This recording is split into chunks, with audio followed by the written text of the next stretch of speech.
and it is Calico and Carne, presented by the Auto Barn Mazda of Evanston, 1015 Chicago Avenue. Right now, we are more than just a stone's throw from Evanston. We are in Tinley Park. That right there is Chuck. That right there is Calico. We are backstage tonight. It's Alice Cooper. It's Hailstorm. It's motionless in white. What a bill! Man, I got to tell you, I'm really excited about this tour, and I wasn't quite sure what to expect until the first couple of nights. And there's just such a different type of crowd for all three acts, and it's just such a great concert to be at if you're a fan of rock and roll. You got new band that's up and coming. You got Hailstorm, who's been around for a while and just kicking ass, or just all over the radio. And then you got Alice, who just comes in and just does his show, and it's just so wonderful to be part of. It's Con Carne. Let's eat in the car. It's Con Carne. And now here's the star of our show.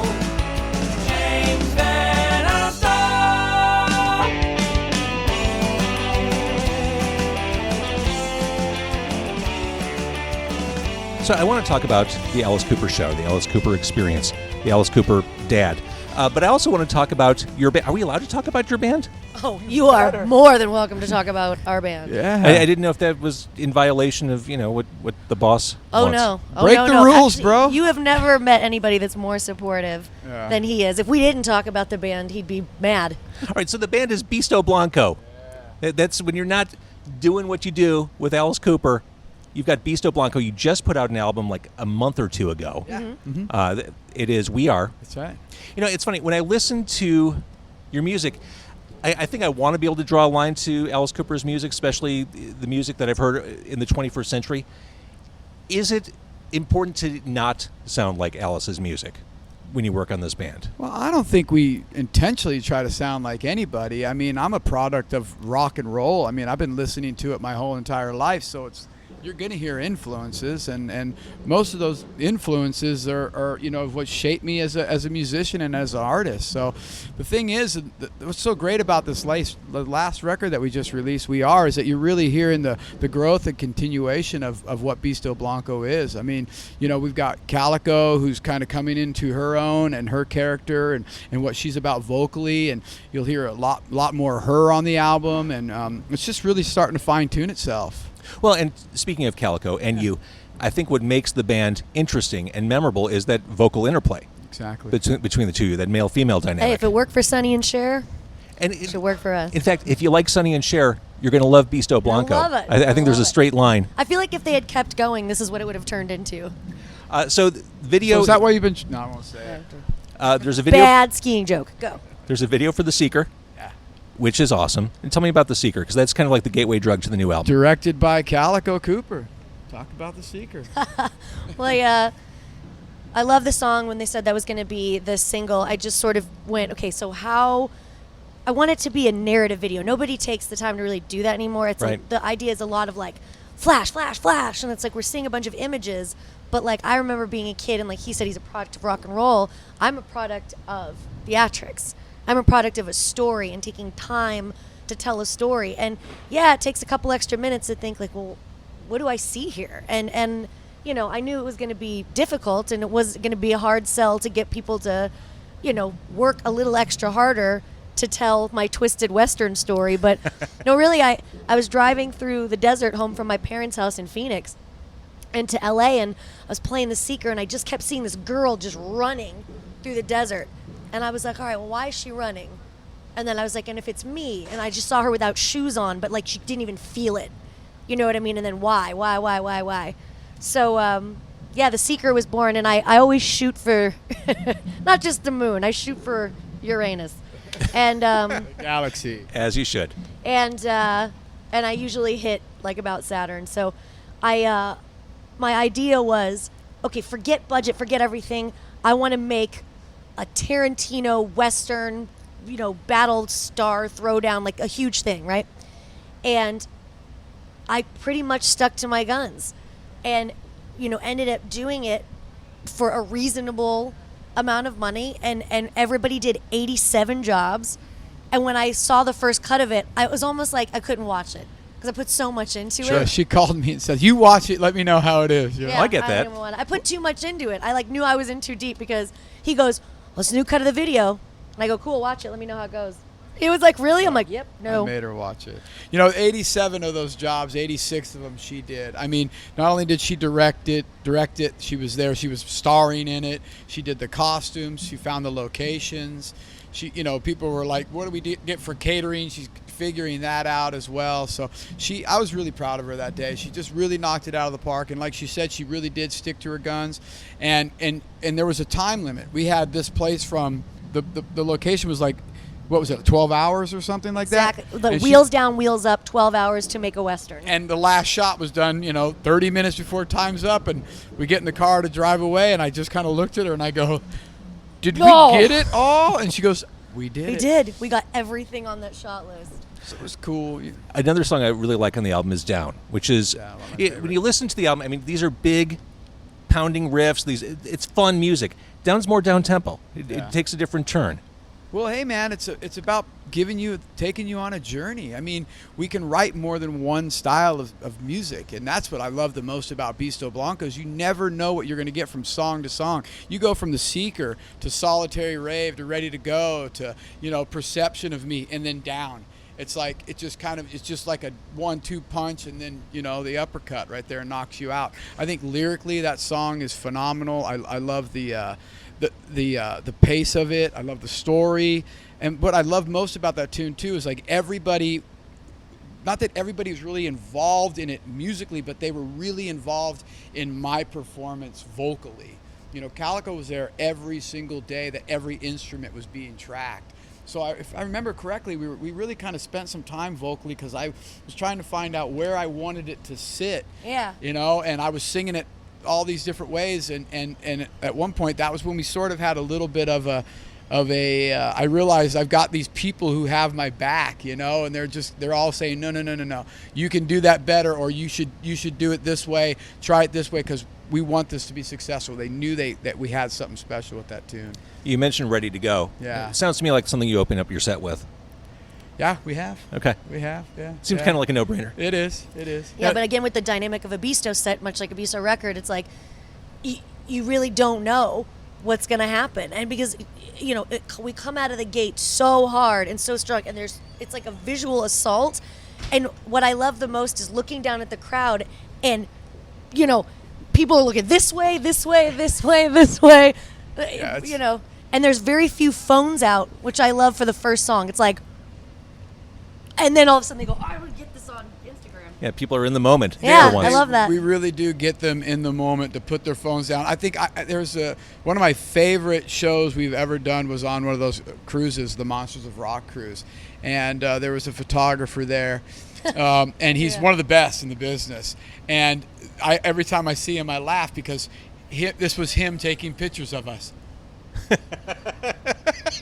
Hold that Like pose. he was just watching. He forgot he had a camera. He forgot what he was supposed to do. He was in the moment. And to me, I love that. And what I love most about performing with Beasto is if I'm singing a song, there are people watching me, but I can look out in the crowd and everybody is looking in all different directions because there's so much to see. And it's a visual assault as much as it is a sonic assault, which is so great. Here's the transition. Feed My Frankenstein. Yeah. Which you've done before. It's Alice Cooper's song, but you make it slower and sexier and different from what people are Sure. used to. Aren't you supposed to? I think so. I mean, when you cover something, you should make it your own, I agree. right? Yeah. Even if you play bass in his band or even if you're his daughter, Yeah. you should change it up a little bit. Absolutely. I think that was the only way that we were going to sell that song to Calico. There was no way I was going to get her to cover an Alice Cooper song unless it was so good that it was undeniable. And I think we had that with that one. Yeah, I think so. I mean, when they said, okay, so hear me out. We're going to do Feed My Frankenstein. And I didn't even get the end out. I was like, nope, no. And because I always said, I never wanted to be in a band. And then Chuck presented me more than a band. It was like a concept and it was like I could put all of my acting training and dance training, like everything's at work there, improv, everything. And they go, we got it, the Alice Cooper song is just, this is the one. And I go, why? Why of all the, why not do like some really weird Seaside from Dada or something? Like maybe I'll do that, right? If we rework it. It's like, no, I think this can be Beasto. And when they played it for me and it sounded like the intro to a Tarantino film. I went, all right. And I go, well, I don't want to sing it in that bratty voice that I use. And I was like, it doesn't seem right. He's like, well, how else can you sing it? And I was like, so glad you asked. And then I got to be Mae West. That's fantastic. For a minute. Well, see, that's the joy, man. I mean, that's the fun thing about being in this band is there's things. I mean, Beasto Blanco sort of finding those other bits inside of you, you know, taking the fear and turning it into courage. And like Calico said, like she never really wanted to be in a band, but see, I always saw her as being somebody in a band. She has that presence. She has that ability to make you pay attention because she entertains on a level, and I know I'm saying this and you're right here, but I've said it to you a million times. Really She's awkward. a very much a free spirit. You don't see her thinking, you just see her doing.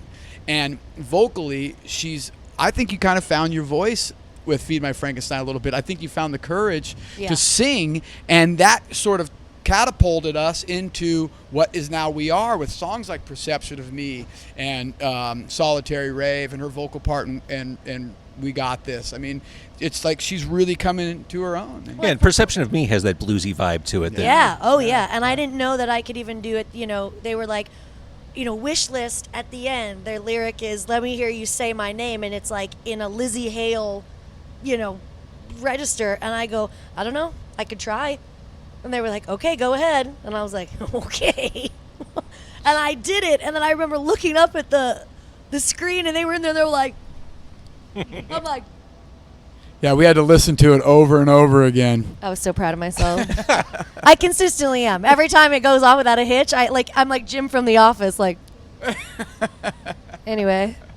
So, all right, jumping back to Alice. Yeah. Chuck, you joined up with Alice 2002? 2002, I think. Yeah, that sounds about right. A couple monumental albums at the beginning of the century. Yeah, absolutely. And it's been a great ride ever since. I mean, it's been one of the best gigs I've ever had in my life. I mean, he's a legend. There's no doubt about it. I mean, his catalog speaks for himself. But not only is he one of the best in the business as far as lyricists and songwriters and just the overall master, the creator of what we know as goth and punk rock, really, he's one of the greatest guys to work with. You know, it's always the place to be. It's always a great show. It's always just a joy to be around. We just have a lot of fun, and I've met my best friends and my family out here on the road with Alice, and I love it. It's a great gig. Calico mentioned the Dada album, which I'm not even sure Alice wants to hear songs from at this point. He likes them. He likes them. I mean, I definitely watch him. Does he even remember recording them? He did. Well, see him remember. But no, there's certain songs like he's always trying to figure out where in the set, even if it's just a sample, to do like a Formerly Warmer or something like that. He's just like, I loved that, and there was something there that I wish I would have explored farther. And he's like, but obviously not. But yeah, no, he remembers all that. I was just talking to him the other day about we talk about how sometimes when you're like really close with somebody, you can drive in a car for like 6 hours and not talk at all. And so he and I were driving back from Phoenix, and we were just like, for like 5 hours, and then we stopped at this truck stop, and they had a copy of Raise Your Fist and Yell. And he goes, I have not listened to this in sequence. He's like, I don't think since we made it. And I go, oh, let's get it. So we get it, and we played it the rest of the way into L.A., and we were both like, nice! Like, he was like, I love this record. We should do more songs off this record. It's got to be fun for him to revisit some of that stuff in its entirety. You know, I mean, it's just so much great Alice material, and it's a lot of fun to play bass in. That's for sure. I can imagine. Now, here's something I've always wondered. You see this happen a lot with bands, where a band, a quote classic band, will come out and do an album play. You know, whether it's the Who doing Tommy or band X doing this monumental release. I feel like that's a great opportunity for Alice. Like, bust out $1 Billion Babies for one tour, or the 2 Nightmare albums. I know they always talk about it. I've heard it in discussions many times, like just do this record in its entirety, you know. And I believe that probably will be something that happens sooner Really? or later. Yeah. Well, think about all the options now what you have with, like, you know, doing a tour entirely of, you know, just $1 Billion Babies or whatever. But then also you've got Las Vegas. You've got New York, Broadway. You have off-Broadway in London. You know, all these things get thrown around all the time. So you kind of got to decide where you're going to plant your It's like a plant your residency. plant. Yeah, I mean, what do? You can do both. You can do all of them. So I think that's just kind of up to them. He's still the least tired guy at the end of an hour and a half show. So I think as long as that's going, he loves to do this. What we're doing tonight, this is what he loves. And he loves to tell a story, in a different way and use these props and stuff like that. So I think as long as he's having fun doing this and he's not out of ideas, somebody will get him to do it at some point, I'm sure. But right now he's like, ooh, I forgot about that song.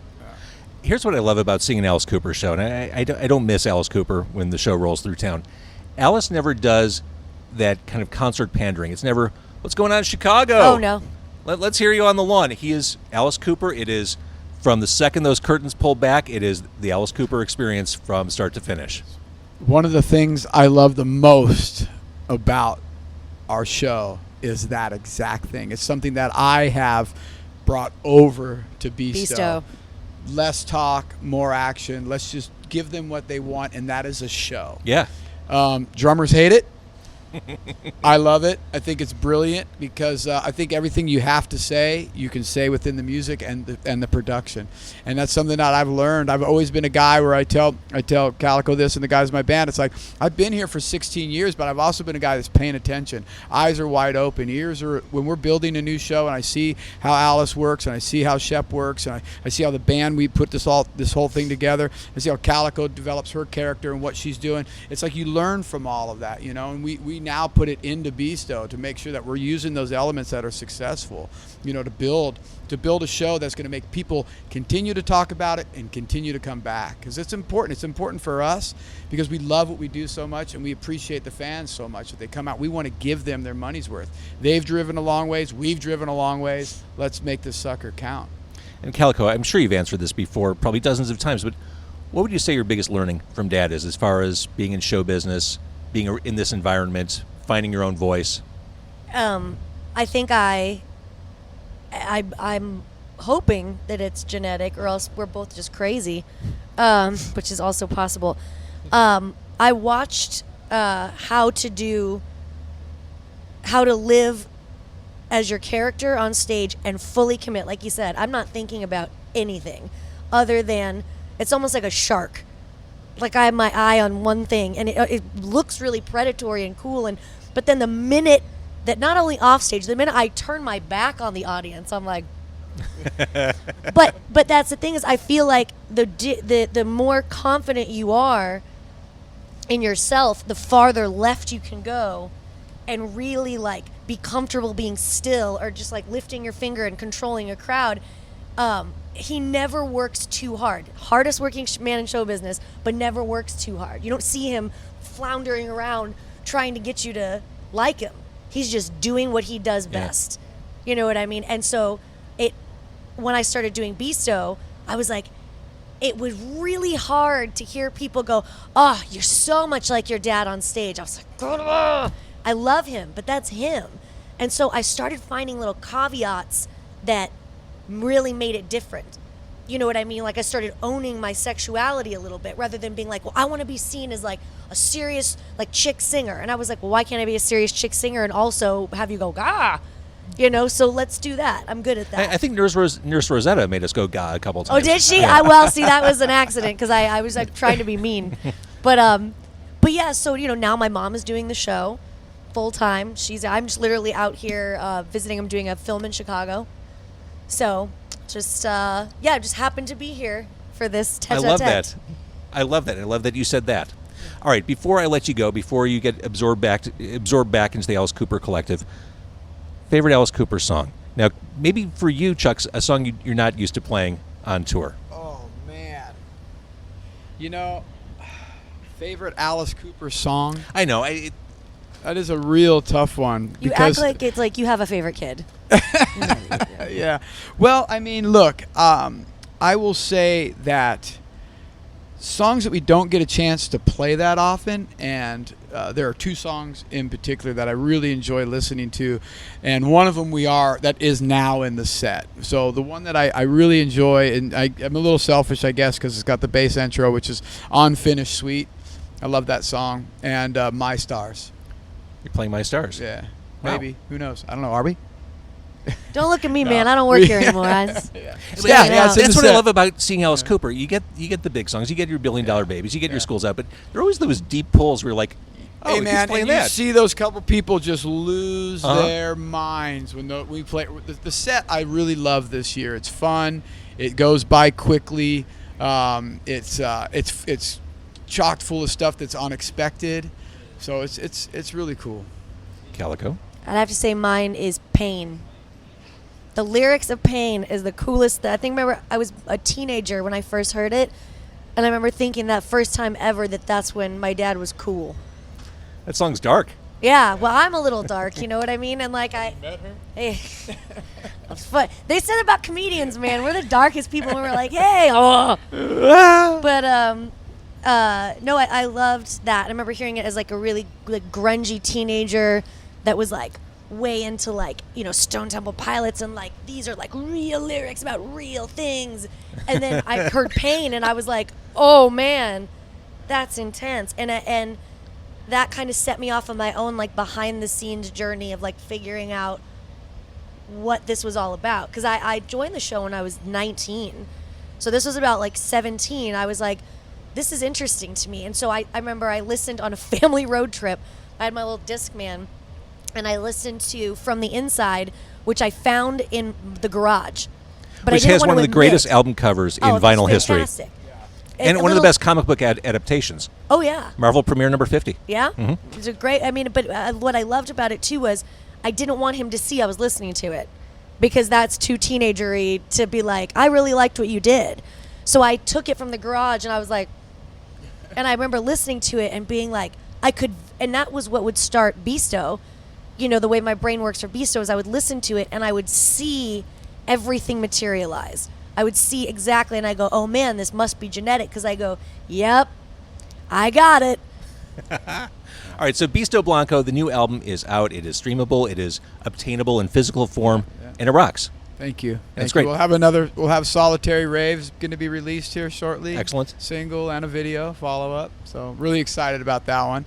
So when Alice comes off the road, is that your time to go into Yeah, full man. Beasto mode? That's what I do. I'm in Beasto mode all Pretty the time. much all the time. You know, I'm constantly working and enjoying what I do, and I'm just gonna, you know, for me, it's like I don't. Everybody, it's a question that's asked a lot. Like, you know, do you have downtime? And I enjoy what I do too much to have downtime. I get that. I love it.